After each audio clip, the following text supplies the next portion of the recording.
Halo Nawa Kreatif, jumpa kembali di Modcast bersama saya Willy Pramana dan sore hari ini kita di Modcast event yang sebentar lagi bakal running di MCC. Nah, event apa itu dan siapakah yang bersama saya di sore hari ini? Kita kenalan dulu. Selamat sore. Selamat sore. Ini saya manggilnya Bapak atau Mas nih kayaknya. Silakan. Silakan. Waduh. Silakan. Kayaknya manggilnya wah, iya, biar akrab gitu ya. Iya, benar. Boleh diperkenalkan diri monggo dengan siapa? Nama saya Dadang Rukmana. Pak Dadang. Saya seniman aktif ya. Dan kebetulan saya aktif juga di art management. Art management. Ya. Kemudian SDL. Kalau saya Budi, kebetulan saya kurator dari SDL, Studio Dini Luar. Kurator. Dan saya Pak Goeng. Oh, Pak Goming. Formalnya Pak Effendi. Tadi katanya going home. Tapi jangan dulu, ini kita harus ngobrol dulu. Iya, ya kan baru 5 menit going home, nanti kita ngobrol apa gitu Pak. Ini dari Studio Dinding Luar. Ya. Ini apa nih Pak, Studio Dinding Luar ini sebetulnya? Apakah studio yang mengelola seni ataukah itu semacam kayak komunitas atau pergerakan atau apa gitu? Monggo. Oke. Itu lebih ke komunitas ya. Awalnya Studio Dinding Luar itu sebuah komunitas baca buku. Waktu itu namanya Rebuan. Jadi setiap hari Rabu itu kita baca buku seni rupa ya. Lebih ke bedah buku ya. Nah kebetulan teman kita ini Le juga sebagai kurator gitu, dan selama ini kan agak sedikit ada kendala bahasa ya, terutama bahasa Inggris ya, dan karena buku-buku seni rupa itu kebanyakan dalam edisi bahasa Inggris kan gitu kan. Sampai di tahun 2017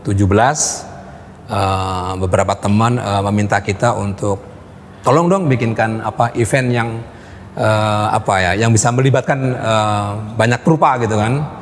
Kalau dulu itu kan di Ubud itu masih galeri-galeri masih aktif kan. Nah ketika saya lihat karya-karya teman-temannya ada yang berpotensi menarik gitu kan, saya ajak mereka ke sana gitu. Nah tahun-tahun 2017 itu sudah mulai surut tuh galeri-galeri itu. Nah itu kenapa ketika ada teman-teman minta tolong kepada saya dan teman-teman ini, tolong dong bikinkan event yang melibatkan banyak rupa gitu kan, dan juga nggak lepas dari transaksi kan gitu kan. Kalau cuman pameran aja kan ya juga gimana ya kan ya. Betul, seniman juga harus hidup ya Pak. Iya betul, seniman juga manusia. Seniman juga manusia betul. Ya seperti itu. Sampai 2018 nah baru kita bikin Mini Art Malang gitu.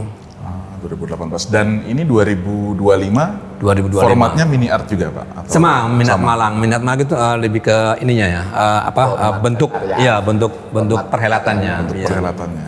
Iya.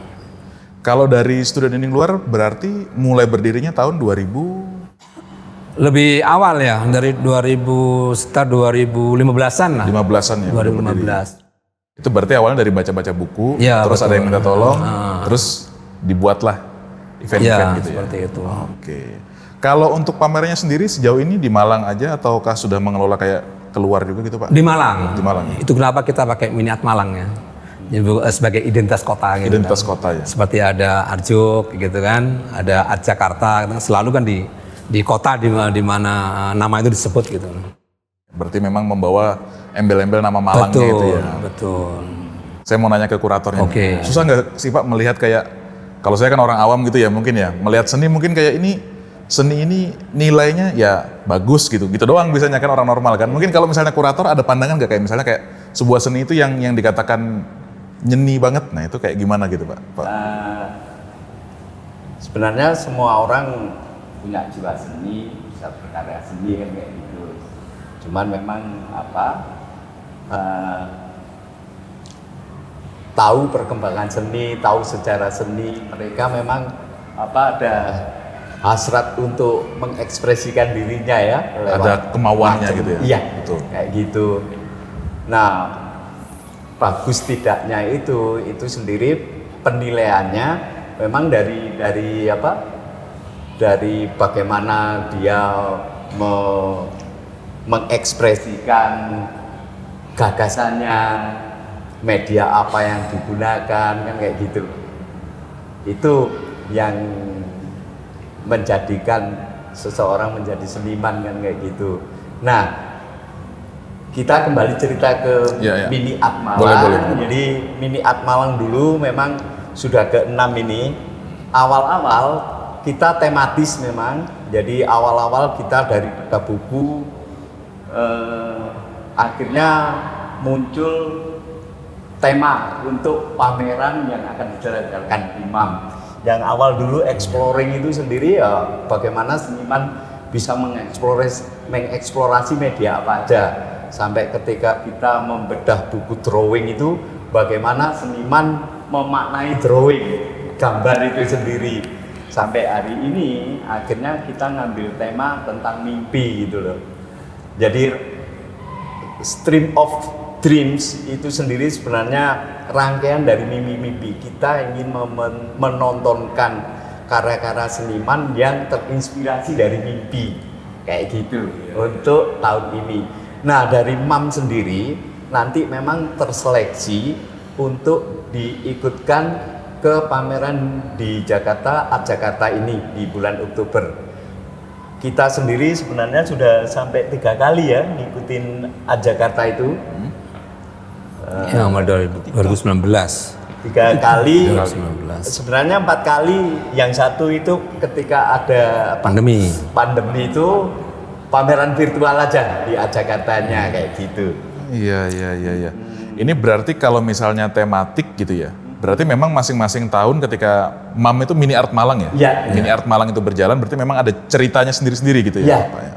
Jadi bagaimana kalau tahun ini bagaimana seniman terinspirasi oleh mimpi, mereka menginterpretasikan mimpinya menjadi karya kayak gitu. Nah sekarang kita, kalau studi luarnya ini sudah jelas ya, berarti ya sebuah komunitas yang bergerak memang di bidang seni rupa terutama Pak ya, sekarang ya, seni rupa menghandle untuk beberapa event juga. Dan yang terdekat ini kita ada Mini Art Malang ya. Ya. Yang keberapa nih Pak, berarti ke-6? Ke-6. Ke-6 ya benar. Ke-6. 6. Itu tanggal berapa Pak start? Tanggal 1 sampai tanggal 14. 14. 1 Agustus sampai 14 Agustus. Oke. Jadi nanti selain Mini Art Malang itu ada pameran Sepilian. Itu sendiri kita memilih kebetulan 13 seniman untuk tahun ini yang dipandang mereka secara intensitas di dalam kekaryaan dan mempunyai karakter dan ciri yang khas gitu, unik gitu. kayak gitu. Oke. Dari seniman-seniman Jawa Timur. Ini sendiri programnya Pak Dadang ini, Pak Dadang, pinginnya ya. ngangkat seniman-seniman Jawa Timur yang selama ini jarang terpublikasi atau mereka sendiri sebenarnya dari kekaryaannya sudah luar biasa. Sebetulnya bagus gitu. tapi kurang dapat coverage gitu Pak ya. Betul. Kurang dapat exposure Iya. gitu ya. Terus yang ketiga nanti ada ruang pavilion. Pavilion ini sendiri sebenarnya nanti diperuntukkan tiap tahun itu untuk seniman-seniman yang mewakili dari kota-kota di Jawa Timur. Kebetulan untuk tahun ini pavilion diisi oleh teman-teman dari Tulungagung nanti. Ya. Kayak gitu. Iya. Ini tadi ada cerita menarik nih soal spilian ya. Tadi saya kaget kayak spilian ini kata baru apa nih kayak ternyata spilian dari apa Pak? Dari kumpulan pilihan-pilihan. Kumpulan dari pilihan-pilihan sepilihan itu berarti maksudnya. Itu justru bahasa Indonesia yang baku ya. Sepilihan. Oke, saya kaget Lebih spilian. Wah, ini ada unsur bahasa Romawi kan atau bahasa apa gitu ternyata. Bukan. Gitu ya. Nah, untuk art yang dipamerkan sendiri gitu Pak. Ini seni rupanya apakah batasannya itu rupa bentuknya lukisan, patung atau ada apa kriteria tertentu gitu yang Enggak, hampir semua media yang kita Semua kasih media. kesempatan untuk bisa ditampilkan oleh rupa-rupa yang ada di Jawa Timur dan beberapa kota di Indonesia gitu. untuk dimensinya ya berarti ya dibatasin Pak ya. Dimensinya 40-50 itu formatnya ya. Itu Nah, dimensi. jadi nanti karyanya seperti Pak Dadang obrolkan tadi memang beragam, mulai dari karya drawing, karya lukisan, karya multimedia. Terus ada karya-karya 3 dimensi gitu. Iya. Untuk sekarang sudah berapa Pak yang mendaftar? Mungkin Pak Effendi yang sudah positif nih bakal gabung nanti untuk tanggal 1 memamerkan di karya. ruang utama 210. Ruang utama Ruang utama 10. Untuk Mini Art Malangnya Mini Art Malang. 210. Kalau total. Total. Total 262. 252. 52. Iya. Gitu, Pak. Itu total semua ya. Iya. Kalau yang dari MAM itu sendiri 200. Mam yang di bank utama itu 210. 210. Pilihan 13. Oke. Terus yang di fakultas 8. Terus yang di pameran tugas akhir Iya. Oh iya. itu sekitar 20 Pak, dari 5 perguruan tinggi. Itu yang mendaftar langsung diterima kah atau Lek Budi kurasi dulu nih pilih kayak wah ini kayaknya Kita oke seleksi. gitu. Oh seleksi Kita juga. seleksi sampai akhirnya. Jadi memang ada undangan khusus sama open call. Open call Open ini call. siapa aja yang memang pingin ikut, kita melemparkan undangan dengan tema mimpi itu, kita seleksi, akhirnya terpilih sampai 210. 210 itu. 210 ya. Nah nanti dari pameran MAM yang 210 nanti itu juga diseleksi untuk pameran di Jakarta itu. Kemungkinan Bulan Oktober.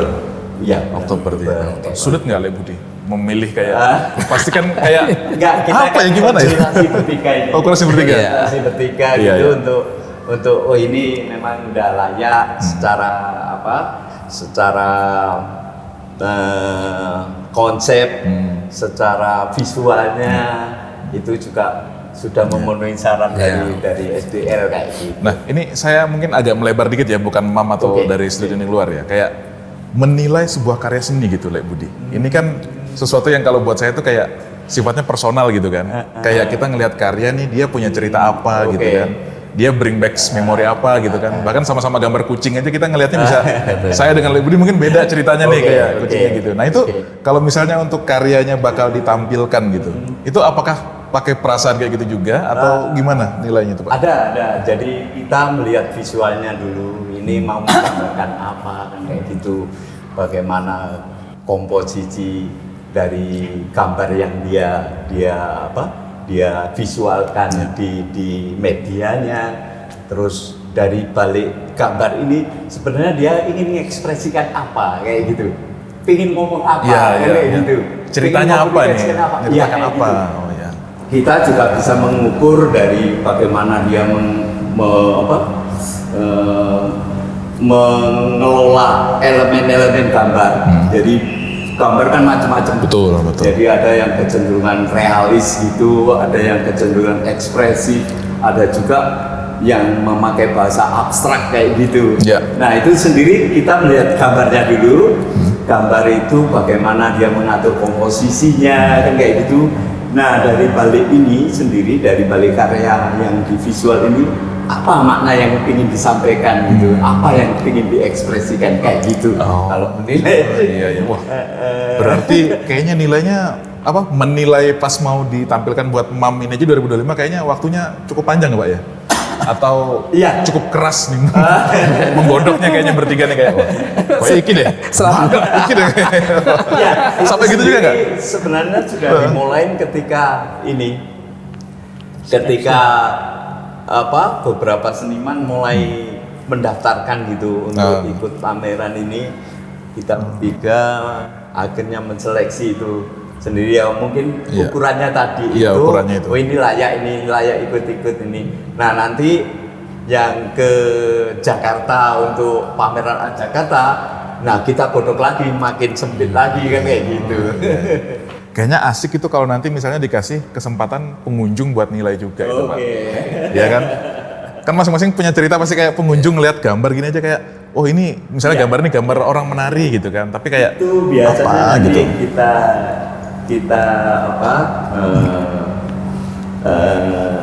suruh ngisi kesan-kesan Betul. dia, Iya. karya-karya apa Iya, yang iya. memang Iya. cukup menarik atau memikat Iya. si pengunjung. Iya.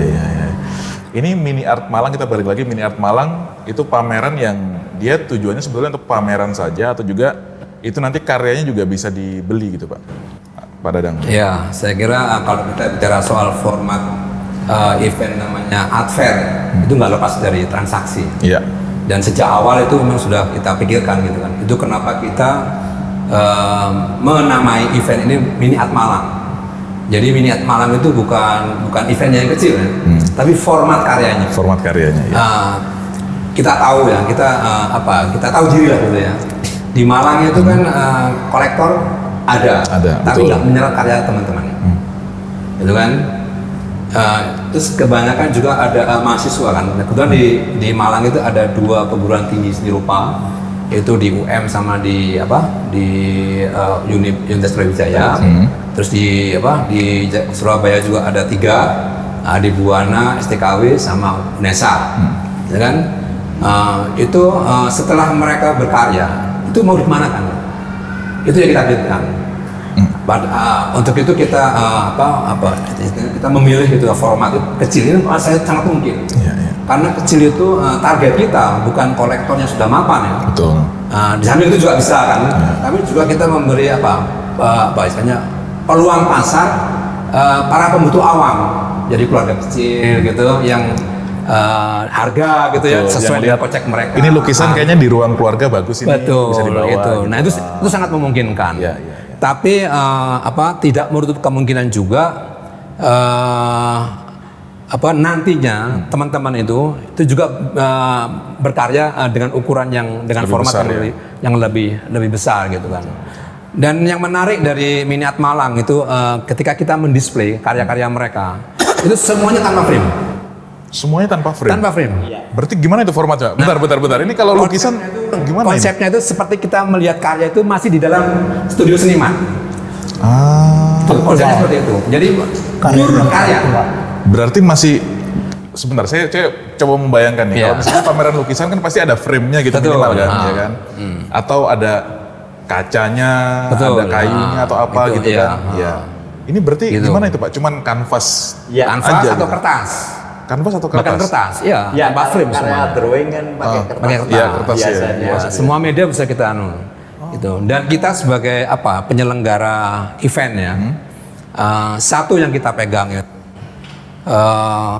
pertaruhan kita itu di display. Kita nggak mau tahu karya ini buruk atau ekstrimnya ya. Ekstrimnya ya. Ya, kita tidak dipengaruhi oleh karya ini buruk atau karya ini baik. Cuman yang kita pertaruhkan itu display. Bagaimana sebuah pameran itu menjadi tontonan yang menarik. Ini berarti gini nih, kayak karyanya sudah punya cerita gitu kan. Terus format Mini Art Malangnya itu ada cerita lagi sendiri gitu yang di karena rangkai tiap-tiap gitu. karya dipandang sebagai elemen gitu. Iya. Elemen yang menyatu gitu. Tapi emang nggak takut dipegang-pegang orang itu Pak? Itu Kalau kita nggak antisipasi dengan nanti ya kan ada ininya, ada apa? Soalnya pasti penasaran gitu kan kayak ada guide exhibition. Iya. Kita istilahnya itu kita mengelolanya itu seperti event standar internasional. Itu ada guide exhibitionnya, terus ada ruang itu harus clean. Itu kenapa di setiap kita bikin event itu selalu kita labur dulu lah ininya, tembok-temboknya yang kotor-kotor gitu, seperti itu. Iya. Ya soalnya kalau saya juga kan misalnya main ke galeri seni gitu kan, memang kan ada beberapa instalasi seni gitu ya, yang memang kita bisa ikut bermain gitu kan di sana kan. Tapi ada beberapa yang memang jangan disentuh gitu. Nah ini untuk Mini Art Malang ada juga nggak yang misalnya audiens tuh datang dia bisa bermain dengan apa yang ada di situ? Ada beberapa ini sih karya itu ya, tapi nggak semua lah. Nggak semua karya itu bersifat interaktif ya. Ada tapi Pak yang interaktif. Ada, bukan tahun ini ada. Itu di pilihan nanti. Oh, di Kalau yang di Minat Malangnya nggak ada. Yang di ruang utama maksudnya. Yang di ruang utama. Karena 4 ruang ini satu rangkaian dari Minat Malang secara utuh gitu. Boleh di-spill dikit nggak Pak? Iya. Yang boleh interaktif itu yang seperti apa gitu. Soalnya kalau yang saya tahu kan ada yang misalnya kita itu bermain dengan suara misalnya kan. Betul. Kita mendengarkan yang dia sifatnya itu suram atau apa gitu kan. Terus yang sifatnya itu perspektif warna. Nah, misalnya kita berdiri di sini nanti bentuknya gini nih. Kita geser nanti berubah gitu. Nah, ini apa nih Pak ceritanya? Mungkin boleh ada karya Bagas Karunia Putra ya. Ini berupa, kalau aku bilang itu berupa veteran ya. Jadi dia sempat di tahun berapa? 2000 awal gitu ya. Nama dia sudah cukup lumayan di Jawa Timur itu. Bahkan dia salah satu yang terlibat secara langsung di pameran Pulupis. Itu pameran di tahun 2012 sekitar 2000-an ya, tahun 2000-an itu. 2000-an. Itu karya dengan format besar. Itu pertama kali di Jawa Timur. Iya, iya. Karya-karya dengan format besar gitu kan. Itu waktu itu di AJBS, itu sebuah gudang bekas pabrik bir bintang ya. Itu di sana. Disulap jadi buat Ah. galeri seni itu, Pak. Teman ini udah sempat menghilang gitu kan. Nah, terus baru muncul lagi itu di tahun 2024 gitu kan. Nah, cuma yang jadi menarik dia kecenderungan dia itu ini ya medianya beda gitu. Jadi lebih ke kinetik lah. Karya-karya kinetik. Kinetik, berarti ada gerakan. Ya, betul. Ada pergerakan, ada bunyi ya. Ada bunyi. Dan di karya dia yang satu ini agak sedikit menarik ya. Jadi kalau nggak salah judulnya itu Alam Bekerja Dalam Diam. Alam bekerja dalam diam. Wah. Iya. Itu dia menggunakan bunyi-bunyian itu ya untuk para biksu Meditasi. yang tuk sama yang ini gentai tong Iya. itu kan untuk ini ya, untuk Frekuensinya buat relaksasi gitu-gitu untuk ya. media kontemplasi kan. Kontemplasi betul. Nah, Berarti beliau juga main di frekuensi Betul. gitu-gitu ya. Itu saya kira yang kalau yang Menarik. yang Anda inginkan. Iya, soalnya Tiba-tiba dan itu Betul. itu karya itu kalau jarak sekian meter itu baru dia bekerja. nah, itu Pak, makanya itu kan. Kalau enggak, wah, itu menarik. Menarik betul. Ada sensor. Ada sensornya. Wah, menarik. Wah, ini wajib datang sih ke Miniart Malang ya. Ini untuk warga Malang dan sekitarnya ini. Wah, tapi untuk sejauh ini gitu, untuk acaranya berarti sudah format acara dan untuk siap running tanggal 1 tuh sudah clear semua Pak ya. Tinggal jalan nanti. Lagi proses nih. Mulai dari pembenahan, pengumpulan karya kan kayak gitu. Oke. Dan yang menarik dari Miniart Malang itu kan sudah menjadi agenda kunjungan komunitas galeri, art lover dan kolektor dari Jakarta. Itu menarik. Iya. Jadi sudah menjadi agenda kunjungan mereka dan itu agendanya sama dengan event-event art fair di luar. Jadi nanti mulai dari kemana April ya, Jakarta Garden ini. April Jakarta Garden, Juni Arcuk Juni kemarin betul. kemarin kan sampai Agustus kan. Agustus ya. Terus nanti di bulan Agustus itu ada Miniart Malang dan Arsap. Terus nanti di Oktober itu ada Art Jakarta. Setelah itu mereka baru ke luar negeri untuk melihat art fair yang ada di luar. Jadi ini sebenarnya satu rangkaian. Sudah satu rangkaian gitu ya. Iya. Mereka gitu. Wah, menarik. Berarti ini juga audiensnya bukan cuma orang Malang kayaknya. Betul. Ya Pak ya. Dan yang menarik itu kan ada ini OPC ya. OPC ya? One Piece Club. One Piece Club itu komunitas kolektor muda. Iya. Ternyata itu OPC Jakarta ada. Jadi ada di beberapa negara ada. Malaysia, OPC Malaysia ada, OPC Singapura ada. Dan kebetulan salah satu anggota OPC ini ada satunya di Malang, namanya Sander Dotulong. Wah. Itu berarti juga pastinya pengusaha muda juga Pak. betul. Iya, betul. kalau kolektor nggak ada usahanya juga Iya. dari mana bisa kolektor gitu. Ini saya mungkin buka-bukaan dikit soal urusan dapur gitu Pak, soal seniman. Iya. Soalnya kan paradigma orang itu melihat karya seni pasti kan mahal. Betul. Yang pertama melihat kayak wah lukisan gitu kayak mungkin kalau lukisan beli di pasar bisa dapat kayak 200-300 ribu ada lah. Iya. Tapi kalau untuk seniman mungkin di atas itu gitu. Iya. Itu betul atau enggak, itu yang pertama. Yang kedua terus kayak misalnya kita mau melihat sebuah karya seni gitu ya, itu kita memberikan nilai, misalnya kita mau nih kayaknya cocok nih gitu ya, itu kita apakah kita berhak memiliki kayaknya itu nggak segitu deh Pak, nah gitu. Iya. Gimana tuh Pak? Sebenarnya karya seni itu kan nggak ada yang ini ya, nggak ada yang kira-kira gitu. Semuanya terukur. Terukur semuanya. Semuanya. Gimana itu Pak? Bahkan ketika kita memilih sebuah karya, itu 3 pilar ini aja yang paling sederhana kan. Karya ini baik atau tidak ya. 3 pilar artistik ini aja. Apa itu Pak? Dari sisi ide, teknik, dan pokok rupanya bentuk. Gitu. Sederhana banget kan ya. Iya. Nah kalau persoalan karya ini mahal atau apa itu tergantung reputasi senimannya. Cuman kalau untuk mini art Malang kita batasi harga tertinggi itu 5 juta. Ah, tertinggi 5 juta. Oh, sangat affordable Iya. Pak kalau untuk segitu. Supaya nanti kita memberi kesempatan lah kepada pembutuh awam gitu kan, Iya, iya. untuk memulai memulai bahkan memberi kesempatan untuk mereka untuk belajar lah gitu ya. Kalau di atas 5 juta nanti mungkin bapaknya suka gitu, tapi sampai rumah ribut itu Pak sama istrinya. Ngapain beli lukisan 10 juta gitu kan? Tapi cerita seperti itu selalu ada. Ada cerita kayak gitu, Pak? Bahkan Selalu ada. bahkan di soal selera artistik ya. Selera artistik. Iya, itu biasanya ininya di sana pertarungannya. Pengalaman pribadi atau apa ini Pak? Enggak, ya dari teman-teman kolektor gitu. aja gitu kan. Karena saya sendiri kan juga seniman aktif gitu Seniman kan. aktif. Pak Goeng juga Iya. seniman aktif Iya. gitu. Jadi saya tahu betul gitu kan. Betul, saya juga sering dapat cerita gitu Pak, kayak wah, ini apa karyanya iki, wah, Iya. dibawa pulang gitu kan, terus kira, waduh, ribut ini gara-gara karya ini. Tapi ya namanya seni ini ya, kalau saya melihatnya perspektifnya seni kan kayak sesuatu yang sifatnya itu bisa personal masing-masing orang Iya. gitu kan. Iya. Kita di gambar yang sama, Betul. saya dengan Pak Budi bisa beda nih Betul. ceritanya. Betul. Itu juga tergantung dari selera masing-masing. Selera, Gitu. Kok ini cocok ini Iya, gambarnya kayak iya. peristiwa-peristiwa yang nggak Iya. aku alami. Iya, Nah itu. Iya, iya. Yang lain lihat mungkin, oh, kok kayak garis-garis Iya. ngono tok. Asik. Ini berarti juga untuk rangkaian acara gitu ya, berarti ya sudah dari satu Indonesia berarti Pak ya, Malang kedapatannya di bulan Agustus nanti, Ya. gitu ya.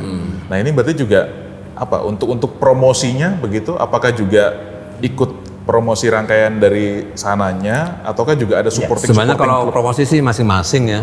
Masing-masing. Cuman kita berjejaring lah dengan mereka. Gitu. Kita dari Indoart kan juga masuk di situ. Oh ya, sebagai sponsor kan. Gitu. Cuman kalau untuk ininya, untuk publikasinya ya masing-masing punya punya timnya lah ya, gitu yang punya ngurus timnya publikasinya sendiri. ya. Ya, Oh betul. iya. Ini berarti sudah kalender rutin ya anggapannya Pak ya untuk Mini Art Malang Iya. setiap tahun? Setiap tahun, dan di MCC ini baru 2 kali kita ya. Baru 2 kali. 2 kali. Kalau sebelumnya kan DKM. Karena ruangnya sudah mulai tidak cukup gitu, terus ada tawaran dari teman-teman MCC, wah ini kenapa tidak lah kita. Insya Allah Itu mudah dan ya aman, zaman aman di sini. Iya. Terus juga berarti sudah masuk agenda rutin tahunan. Berarti untuk tahun depan gitu ya, itu juga berarti di ini juga dilaksanakan kembali dengan tanggal yang sama gitu ya? Iya. Nah, Atau ada misalnya kayak mungkin nanti ada perubahan-perubahan kayak mungkin tahun depannya tanggal berapa iya, gitu. itu selalu kalau kita tuh di tandemnya tuh dengan Arsap. Jadi nanti tergantung Arsap gitu kan. Dia di tanggal berapa, kita di tanggal berapa. Gitu. Itu apa itu Pak? Arsap itu ini atlet juga. Iya, Di Surabaya. Surabaya. Ya itu untuk kali kedua tahun ini. Kalau sebelumnya kan di Pos Blok. Nah tahun ini di Balai Pemuda. Balai Pemuda. Iya. Itu formatnya juga sama gitu fair. ya? Fair juga. Cuman kalau Asap kan lebih perhelatannya orang pusat yang Iya. dihelat di daerah gitu. Wah. Sebenarnya memang ukurannya Iya, sudah dibatasi. nggak terbatas gitu. Iya. Kayaknya harapan selanjutnya juga semoga di Malang bisa yang lebih luas gitu juga Pak. Iya, kayaknya. mudah-mudahan lah. Karena saya pernah itu tuh lihat instalasi-instalasi yang justru kayak mereka punya kalau buat saya itu ya kayak punya ceritanya tuh menarik gitu. Betul. Kayak ada instalasi dia itu menceritakan masa kecilnya tinggal di samping tempat pembuangan sampah misalnya gitu.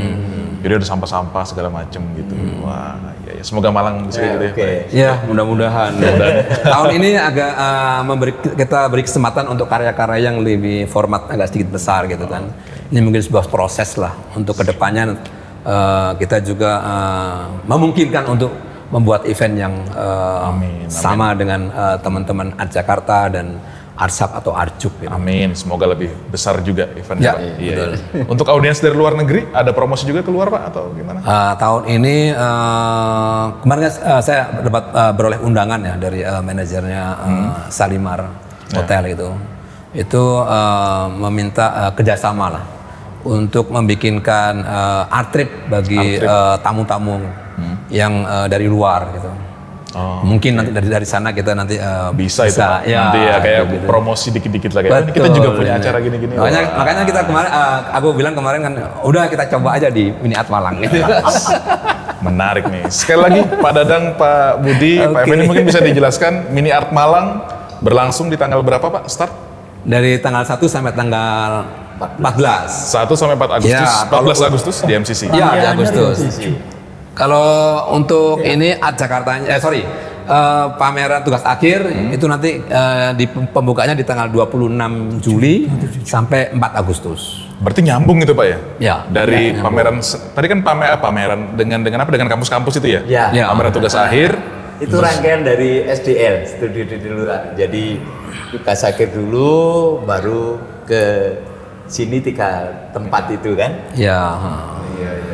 Jadi jangan sampai kelupaan ya kawan-kawan MCC untuk hadir juga dan apa namanya datang dari tanggal 26 ya.